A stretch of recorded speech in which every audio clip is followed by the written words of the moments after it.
200 changes coming in the game.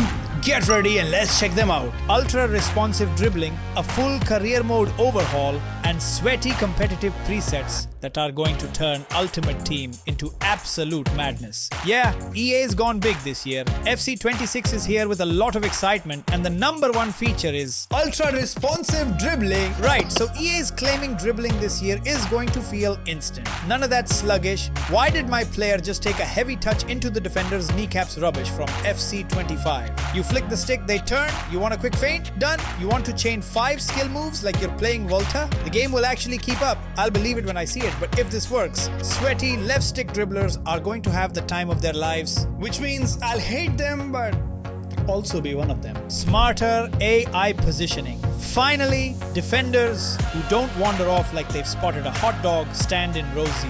Apparently, the AI will actually cover passing lanes, hold their line, and read danger without you dragging them into position. Great for career mode, and maybe, just maybe, it'll stop those moments where your centre back sprints 20 yards for no reason and leaves Haaland wide open. Sharper, more explosive movement.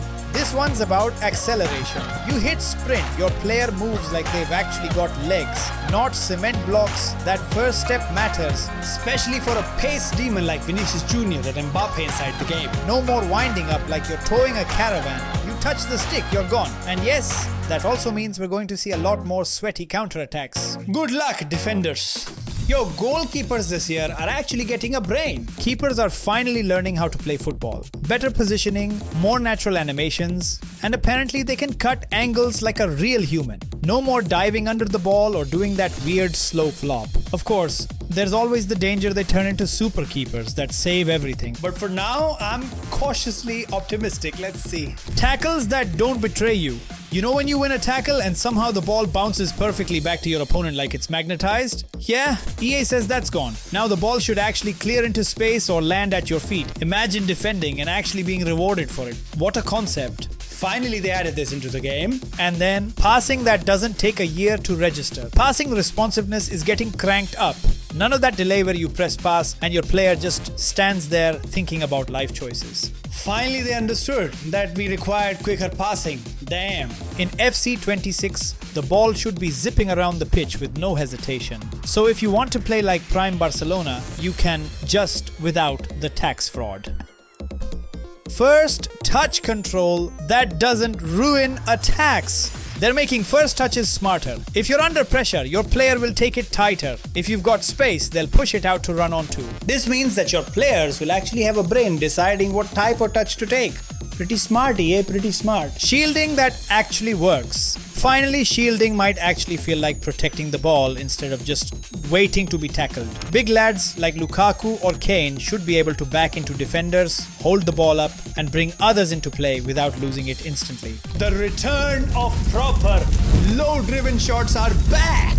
Perfect for those cheeky near-post finishes or sliding it under a keeper who's expecting a top-pin rocket. Just don't be surprised when people start abusing them again like it's FIFA 17. And then there's another thing, realistic headers this year. So it actually depends on position, timing, and ball speed. Haaland should be winning headers like Haaland, not missing sitters like Darwin Nunez. And this one is huge. Keeper rebounds that do not gift goals. Keepers will now push the ball away from danger more often. No more perfect rebounds for your opponent's striker to tap in. Somewhere out there, an Ultimate Team rage clip just disappeared. And also tackles that actually connect clean, as I explained earlier, but this is about connection. Apparently they've made tackling more accurate. You time it right, you get the ball cleanly. No more phantom fouls where you swear you touched the ball and the ref's just guessing.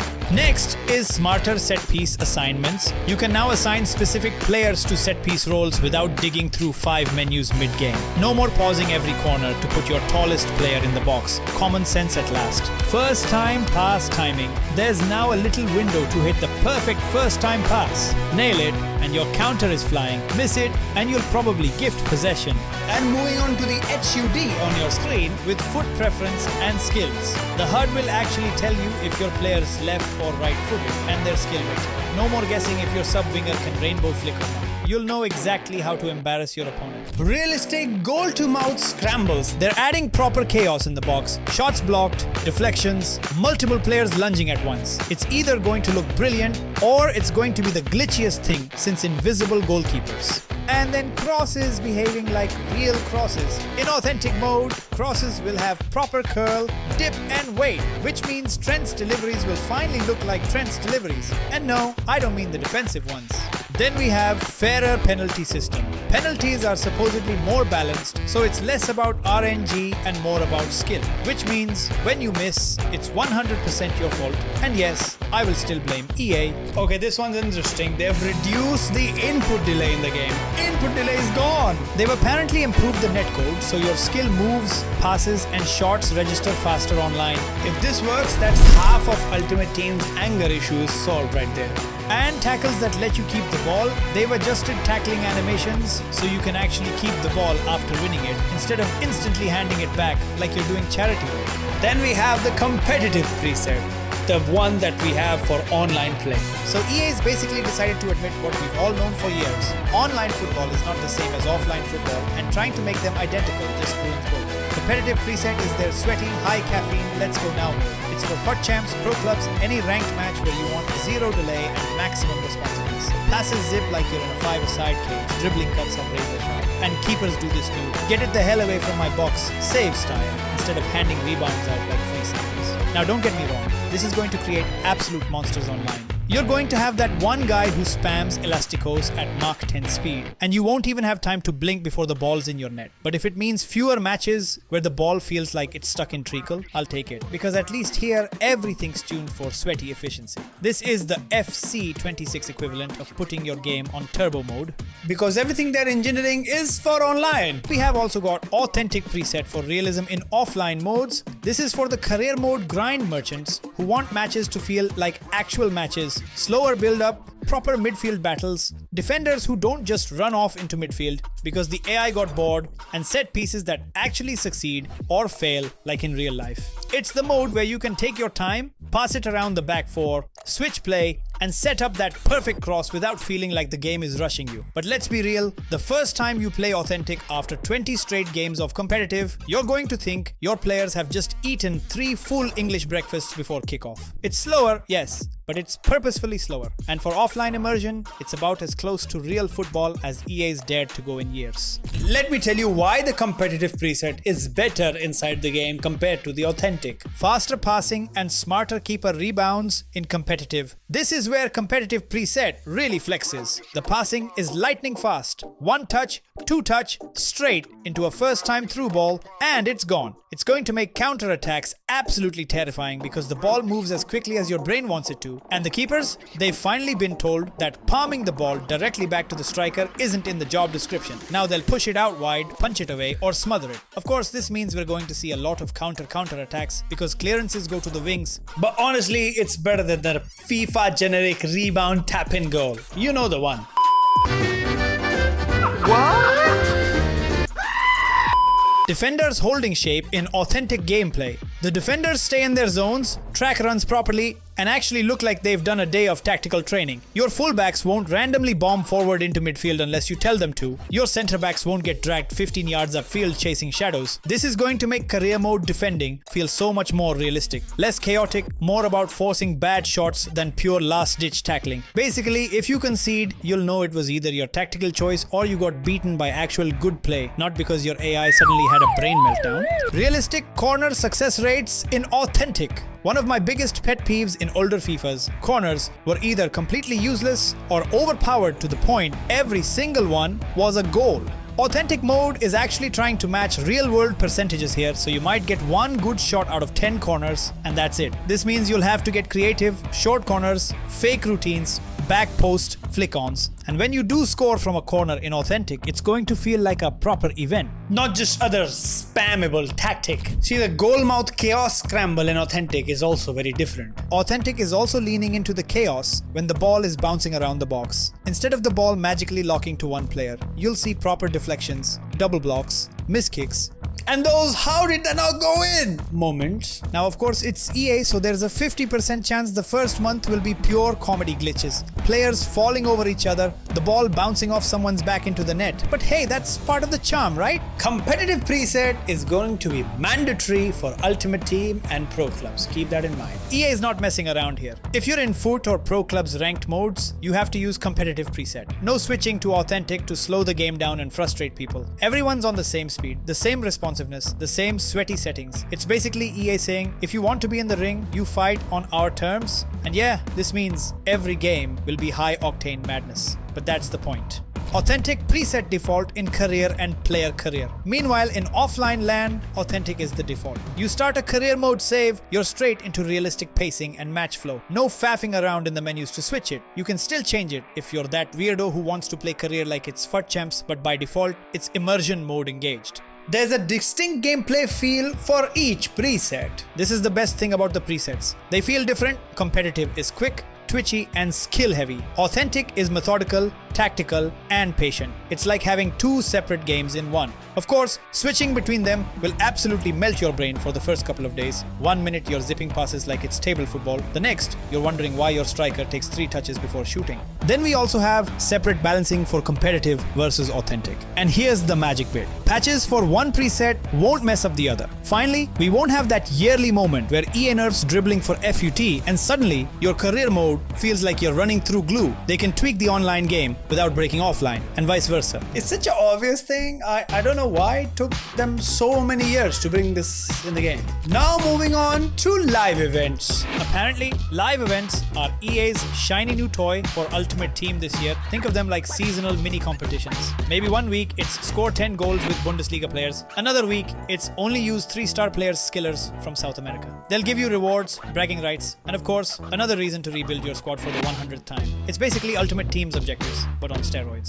The tournament mode is back in Ultimate Team. Yes, you heard that right. Actual knockout tournaments are back in Ultimate Team. It's like a little throwback to the old FIFA days where you had Gold Cup finals and Silver Cup finals, single elimination, big rewards if you win. Now here's the thing, the sweats are going to live here. This is basically FUT Champs Light Edition. So if you're going in, be prepared for 80th minute pausing, gritty celebrations, and at least one guy hitting you with the shush after a rebound goal. Still, the thrill of knockout football inside FUT, I'm here for it. And there's another new feature called Gauntlets. Multi-match challenges. This one's for the grinders. Gauntlets are basically long-form challenges where you have to win a bunch of matches in a row with certain squad restrictions. You know EA, they'll make it something like win 8 matches using only players from the Eredivisie and no more than 2 gold cards. And the next one is rival bounties. Here's something a bit different. Rivals bounties are little bonus tasks inside division rivals matches. You might get score with a volley or win with 60% possession for extra XP or packs. It's EA trying to keep rivals fresh and stop it feeling like an endless cycle of sweaty draws. Victory streak bonuses. Win 2, 3, 4 in a row and the game chucks you a little extra reward, coins, XP, maybe even a sneaky pack. I like this because it rewards consistency. But it also means the pain when you lose on the last game of a streak is going to be immense. You know those FUT rage compilations on YouTube where people smash their fucking table? They're gonna be endless this year. Limited checkpoints in Rivals. So now, in Rivals, you've got actual checkpoints you can't fall back from once you pass them. But they're limited. Basically, EA's way of saying, we'll protect you a little bit, but not too much. It stops those horror sessions where you lose 5 in a row and drop 2 full divisions, but it also means you've got to earn your way to safety. And there is a Challengers mode. Challengers is like a side hustle to Champs. A separate competitive ladder with its own rewards, formats and themes. Might be only players under 80 rated one week, might be Premier League only the next. The beauty here is that it's competitive but without the Champs sweat tax, although let's be real, the sweats are going to show up here too. Because free rewards are free rewards. No more Champs playoffs. Yep, they've been the playoff system. No more slogging through a midweek qualifying stage just to get into Champs. If you've been around the block with Ultimate Team, you know this is huge. Less admin, more actual matches that matter. Of course, this means the Champs player pool is going to be bigger, so the skill gap might get a bit wild. One match you're playing a casual, the next you're facing a guy whose team name is literally Division 1 since birth. Improved handling of disconnects in Ultimate Team. Finally, the rage quit plague is getting a little cure. If your opponent quits at 0-0, you get the win. No more sitting there like a muppet because someone yanked their cable before kickoff. EA says it's going to detect intentional dodges too, but I'll believe that when I see it. New Rush commentary and visuals. So this is more of a vibes change, but in Rush mode, you know, the small-sided chaos game, they've got new commentary lines and flashy overlays to make it feel like an event. It's basically EA saying, we know you skip most commentary anyway, but here's some new lines to make you feel guilty about it. Now we have objective-linked match options. Some matches in Ultimate Team are going to have special rules baked in to match the objective. Need finesse goals? That game might have boosted finesse accuracy. Need headers? Crosses might be slightly buffed. It's EA trying to theme the gameplay around the grind so you can tick off objectives faster, which is nice until it breaks the balance. Custom match settings in live events. Live events aren't just about who you play with. You can now get custom rules in them. House rules, limited stamina, no slide tackles. Whatever EA decides is fun that week. It's like dropping a mini kickoff mode into Ultimate Team. New play menu for Ultimate Team navigation. Small change, but you'll thank me later. The Ultimate Team menus have been streamlined so you can jump into the mode you want faster. Less faffing around in sub-menus means more time losing to a guy with a team full of icons. FC Pro Live events integrated into Ultimate Team. Pro tournaments are now inside FUT menus so you can watch live, follow brackets, and probably get a few themed objectives tied to them. EA is clearly hoping to turn more FUT players into esports watchers. I just think that they should give us better reward packs while they're at it. Qualification balancing via checkpoints. This is a little detail, but a big quality of life. If you hit a certain checkpoint in Rivals or Champs qualification, you can't be booted all the way back to square one. Cuts down on tilt, keeps people playing, and makes the grind slightly less soul-sucking. And now the big one, Manager Live Challenges. This is one of EA's biggest flexes for career mode. Manager Live Challenges. Imagine you've just taken over a team mid-season and you're in a relegation battle, or you're tasked with winning the title using only youth players. These are dynamic, time-based objectives that pop up during your save and change depending on how your season is going. It's basically EA saying, we've been watching Football Manager and decided to buy a few things. And honestly, I'm fine with it, because after 15 seasons of sign 3 players under 20 for the future and win the league in year 1, we needed a bit of spice. And you can now unlock icons and heroes via Season Pass. Yep, they're doing it. Career Mode now has its own little Season Pass track where you can unlock special versions of icons and heroes for your team. You grind matches, hit milestones, and suddenly you've got Prime Zidane playing in midfield for Brentford. Now, whether you think this is immersion breaking or just a bit of fun will depend on if you're the type who makes every save realistic or the type who gives AFC Wimbledon a front 3 of Ronaldinho, Kaká, and Rivaldo just because you can. Manager Market. This one's actually quite clever, a dynamic job market for managers. Other clubs sack their gaffers during the season and you can swoop in to take over mid-save. So you might start at Norwich, smash the championship, and halfway through the season, Arsenal come calling after sacking Arteta. It makes the whole world feel more alive instead of every AI manager being untouchable, unless you personally ruin them in head-to-head matches. Simulate up to 5 leagues for scouting. Finally, you can have multiple leagues active for proper global scouting without your console melting. This means better player pools, more realistic transfer markets, and no more missing out on wonder kids just because their league wasn't loaded. Basically, if you're a youth academy merchant, you're eating well this year. Unexpected events. Listen to this one carefully. Here's where EA is trying to throw curveballs at you. Over 40 different unexpected scenarios can hit during a season. Boardroom bust-ups, injury crisis, financial penalties, training ground fights. It's like they took every headline from Sky Sports News and decided to make it playable. We're getting 2 new origin stories. One is the Academy Prodigy path, where you're basically the golden boy coming through the youth ranks, and the other is the goalkeeper journey, which finally gives keepers something other than stand there and wait for a shot as a career progression. More flavor, more immersion, and hopefully less of that here's your new career, good luck bland start we've had for years. 4 total narratives per save. You can now have 4 big narrative arcs in a single save. That means you can start as a hot prospect, become a captain, transfer abroad, and still have 2 more storylines left to play out. It's basically career mode with DLC seasons built into it. Archetype linked origin stories. EA is linking your starting background to your player's archetype now. So if you start as the Academy Prodigy, you'll have traits and playstyles suited to that. Maybe you're quicker, more technical, and weaker physically. If you start as a late bloomer, you might have higher stamina and mental stats but slower growth. It's a nice touch. Makes the choice actually matter instead of just being a different intro cutscene. Contract UI enhancements. The contract negotiation screen has finally been unclogged. Bigger, clearer menus, less scrolling and easier comparisons. You won't accidentally offer £200,000 a week to your 17-year-old backup goalkeeper anymore, unless you really want to. Time-stamped save files. Small but important, your saves now show the exact date and time they were last updated. No more loading the wrong one and ruining a Champions League run because you grabbed an old file by mistake. Youth tournament substitutions. Finally, you can actually sub players in youth tournaments. I don't know why this was not in the game before. It's like EA thought once a youth player starts a game, they physically can't leave the pitch. Now you can rotate properly, give everyone minutes, and still try to win the cup. Stadium visuals will reflect club performance. This is a nice immersion touch. If your club's smashing it, your stadium will look livelier, more fans in the stands, bigger displays, struggling, maybe some empty seats, and less atmosphere. It's basically EA's way of guilt-tripping you for losing 3 in a row at home. Enhanced scouting tools. Scouts now give you more detailed reports. Think player form trends, injury history, and tactical fit, not just this guy might be alright. It makes transfers more strategic and less of a lottery. Career mode has now seasonal variety. They're mixing up how seasons feel year to year.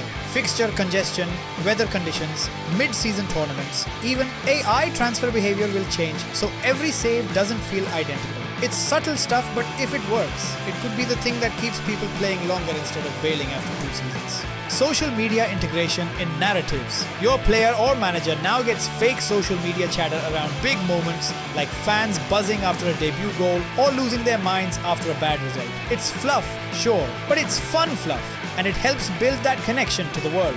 Narrative-linked challenges. Some challenges in career mode are now tied to your story arc. If you're playing as a young star, you might get a prove yourself in the derby task. If you're a manager on the brink, you might need 3 wins in 5 games to save your job. It makes matches matter more than just for the table. More realism in career progression. EA's finally slowed down the crazy stat growth in player career. No more going from a 68 rated prospect to a 94 rated Ballon d'Or winner in 1 season just because you spammed training drills. Growth is now more gradual, and it actually feels like you're developing over time. Peak performance legend icons in career. This is the fun one. You can drop prime versions of football legends into your career mode world. Want prime Ronaldinho lighting up the Prem in 2025? You can. Want Zidane pulling strings in MLS? Go for it. It's football sandbox mode basically. Season-specific story arcs. They're adding themed stories each season, like a mid-table team making a shock title run, or a club legend announcing retirement. You won't get the same arcs every save, so it keeps things fresh and unpredictable. There is a new archetype system. Alright, so EA's basically given us a FIFA RPG skill tree, but instead of calling it that, they're dressing it up as archetypes. Think of them as pre-built player identities. You've got the finisher, the magician, the rock, the maestro, and so on, each with their own stat boosts, strengths, and weaknesses. Earn archetype XP to upgrade skills. Yep, you don't just level up normally anymore, you gain specific XP for your chosen archetype. So if you're a finisher, you'll progress faster by scoring goals. If you're a creator, you'll get boosts for assists. If you're a destroyer, you'll get points for tackles and interceptions. It's actually clever, you know? No more spamming random training drills for stats you'll never use. It forces you to play like the role you've chosen, which means no more 6'4" defenders who dribble like Neymar because you cheesed the system. Unlock archetype perks for unique abilities. And here's where it gets spicy. Perks. These are little buffs tied to your archetype, like improved weak foot finishing, faster skill move execution, or better aerial duels. It's basically EA looking at NBA 2K and going, yeah, we'll have some of that. Some people are going to love it. Some people are going to scream that it's turning football into Overwatch. But yeah, then we have fresh playstyles inspired by community requests. You know how FC 25 gave us playstyles like Power Shot Plus, Pinged Pass Plus, and Quick Step? Yeah, they've doubled down on it this year and added more based on community feedback. Expect niche ones like Long Throw Specialist Plus or Pressing Monster Plus. Basically, EA is letting you fine-tune your player into a very specific kind of nightmare. Want to be a winger who's all pace and no brain? Done. Want to be a deep-lying playmaker who can spray 60-yard passes with their eyes closed? Also done. And then additional player roles for tactical depth. Tactical depth is EA's fancy way of saying we gave you more positions to assign players to. Now you can set more specific player roles for different phases of the game. There are new playstyles like precision, finisher, and aerial power. Some of the new playstyles are honestly terrifying. Precision finisher basically means your player turns into Harry Kane inside the box, every shot laser guided. Aerial power makes your headers hit like a sledgehammer. In the right hands, these are lethal. In the wrong hands, well, they're still lethal because it's EA and you know the meta will figure it out in week 1. Tweaked player roles for better realism. They've cleaned up how player roles actually work in matches. No more weird moments where your captain for the day is a random loanee or your free kick taker is the goalkeeper because of a glitch. It's all more logical now. Or at least that's the promise. Origin stories are now tied to your archetype progressions. Your backstory and player career is now linked to your archetype path. Start as the street football prodigy, you'll develop flair stats faster. Start as the academy grafter, you'll get mental and physical boosts before technical ones. It's a neat little immersion layer, even if half of us will still skip the intro cutscenes after the first save. Customizable development curves. This one's for the min-maxers. You can now tweak how quickly certain stats grow for your player in career mode. Want to max pace first and worry about passing later? Go ahead. Want to bulk up your physicality before you're dribbling? Sure, it's giving you control over your own career arc instead of being at the mercy of EA's sometimes questionable growth logic. More individuality in player builds. And all of this, archetypes, perks, playstyles, roles, comes together to make players feel different. That's the idea anyway. Your winger shouldn't feel like my winger if we've built them in totally different ways. Of course, the real test will be in online modes. If every striker in pro clubs still ends up as 6'1", 99 pace, 5-star skills, then all of this is just EA giving us more menus to click through. Then there is high contrast mode.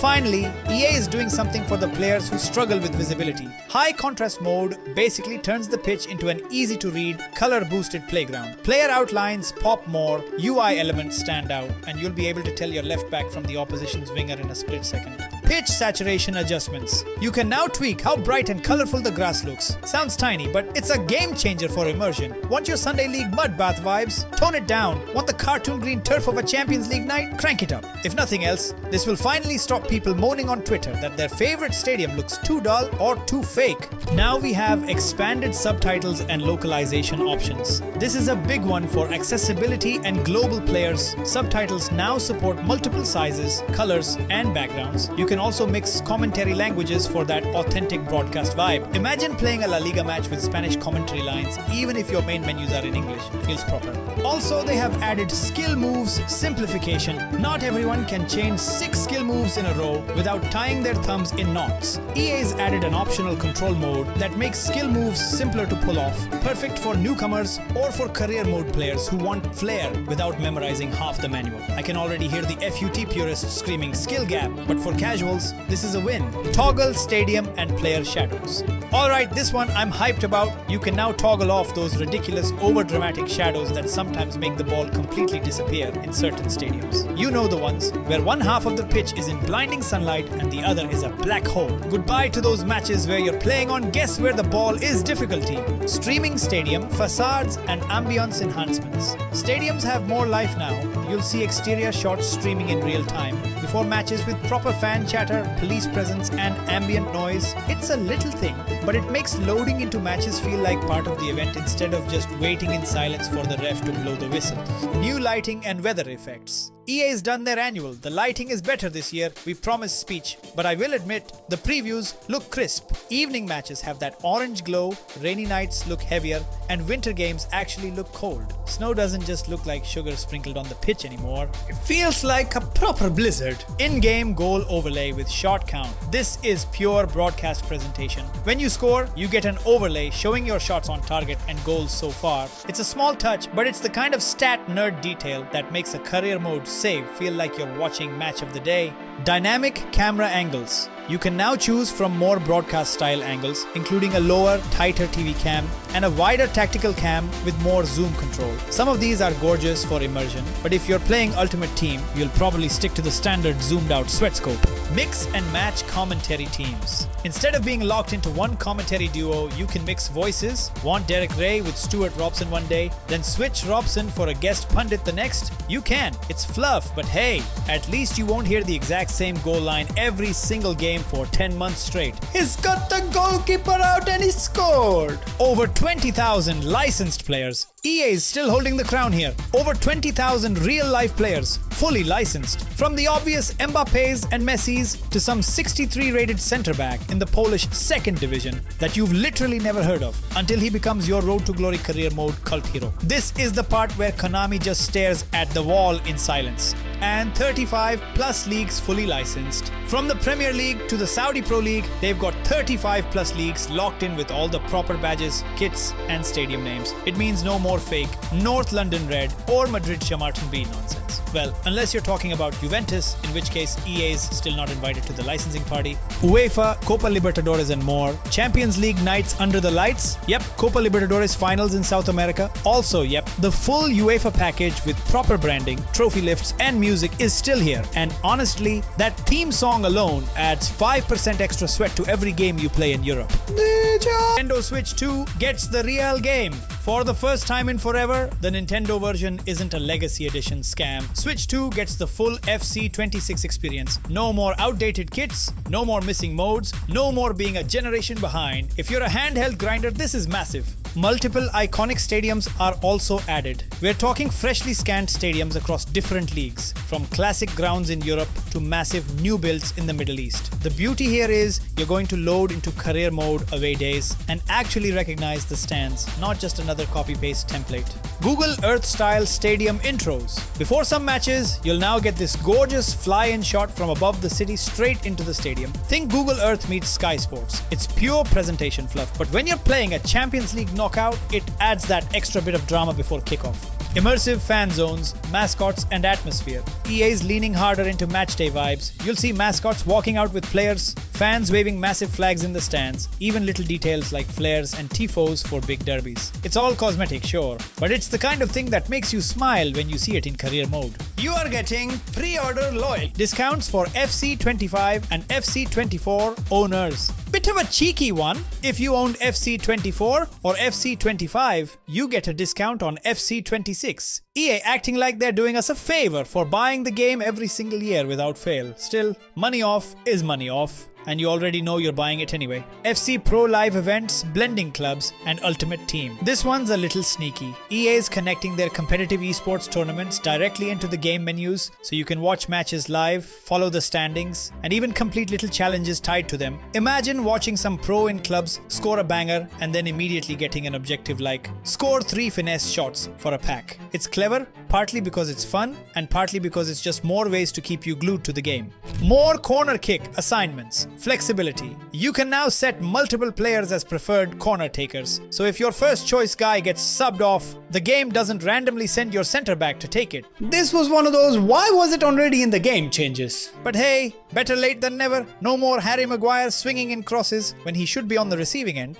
Then there is Rush mode upgrades. Rush, EA's Street Football Lite mode, is getting more control options, cleaner UI, and better camera work, so it feels less like a side experiment and more like a proper game mode. Still not the full FIFA Street we've been begging for since 2012, but at least it's looking less like an afterthought now. Auto-win handling for FUT quits. You know when someone rage quits at 0-0 in FUT because they see your team and don't fancy it? Now if they dodge or pull the plug before you've even taken a shot, you'll just get the win. No more wasted time, no more reloading menus, no more muttering insults at your screen like a lunatic, and we also have expanded custom rules in Rush and Micro modes. Custom rules are basically EA's sandbox. Want to play a no goalkeeper match? Done. Want golden goal? Done. Want to turn on something ridiculous like every shot from outside the box being worth 2 goals? Go for it. It's the kind of chaotic fun you'll only play once in a while, but when you do, it's pure laughs. And there is improved matchmaking in live events. EA's tweaking the matchmaking for live events, so you're more likely to face opponents at a similar skill level and with similar squad restrictions. No more loading into a bronze players only event just to face a guy with icons hidden on his bench to boost chemistry. This one alone could save a lot of controller smashing moments. And that's all the features, and if you like watching this video, then click on the video right here.